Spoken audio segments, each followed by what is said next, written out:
Hey YouTube, jgreen302.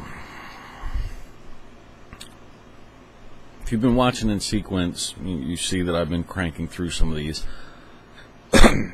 As I think about these topics, I try to get them out, get the thoughts recorded before they move on and shift. This one is called lighting.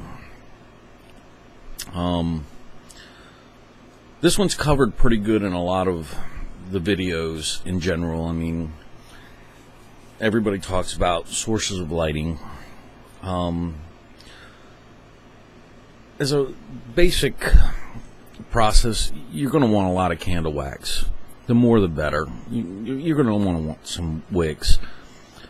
You're going to want flashlights. You're going to want rechargeable batteries. You're going to want a way to recharge those batteries. Flashlights are great. The LED headlights are great. But you're going to want static lighting. So candles are ideal. Common sense. If you have open flames and you're using them regularly and you got small kids or use some common sense and caution. But let's talk about lighting. You want to be careful with your lighting. You don't want to let people know that you have a source of light. You want to think about when and where you're using the light and what it's going to look like from the outside. You're going to want lighting because it gives you more utility time. If you walk through the advancement of mankind, when you start being able to function in the dark, when we started getting electric lighting, we started advancing because we had more time to apply to more problems in a single day than those without. On that premise alone, lighting is extremely important. You want something that is going to function for a long time. Candle wax is a finite supply. If you go with oil lamps, your supply of fuel for the oil lamps is a finite supply. If you go with flashlights and batteries, you have a finite supply. You need to have rechargeables. Rechargeables are only good if you can recharge them. You want to go through and think about the dynamics of lighting. You want to give yourself more functional time. You need that time.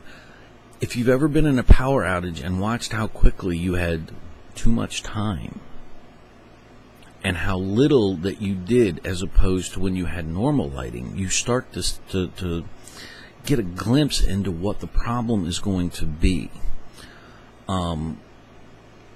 What is missed is where you're going to apply your lighting. You want rooms that are lit up so that you can function, but you don't want them visible to the outside world. You want to be able to get through unlighted areas and be able to see, but you don't want that light. Have you ever seen somebody walking through a house at night with a flashlight and you see the beams? Stop and think about that. Now, if you're maneuvering to get somewhere else, think about that. Have a lighting plan. Give yourself as many lighting alternatives as you possibly can have for the longest amount of light humanly possible in your prepping plans. 400 pounds of beans and 2 hours of light is not a plan. That's a disaster. You have to weigh how important lighting is in your prepping plans.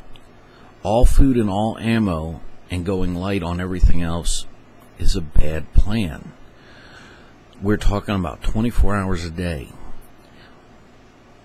If it gets bad, you're talking about 24-hour watches.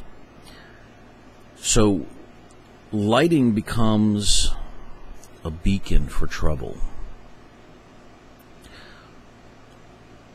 Window coverings, window dressings. My last video where I was talking about defending the home, the windows were the big issue. This ties in with the windows. It goes hand in hand. When you address one, you address the other. You want to be careful about how you are perceived to those who are up to no good. You want to use your time in the dark well.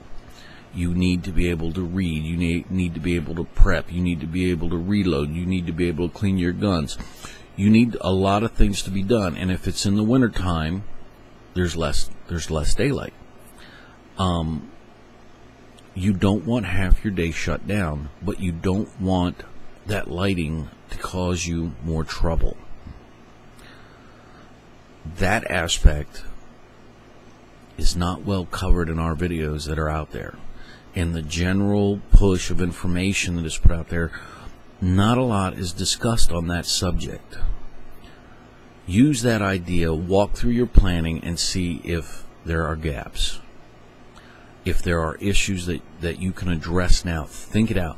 The more you have thought through the problems and have a solution before they show up, let's face it, if you're a prepper and everybody else in your family isn't, guess who they're always going to look to for an answer? Under duress, in those conditions, is not the time to start thinking about it. Remembering a thought process that you've already thought out, much better. I'll leave it at that. Thanks for listening. Hope it was thought-provoking. Talk at you soon.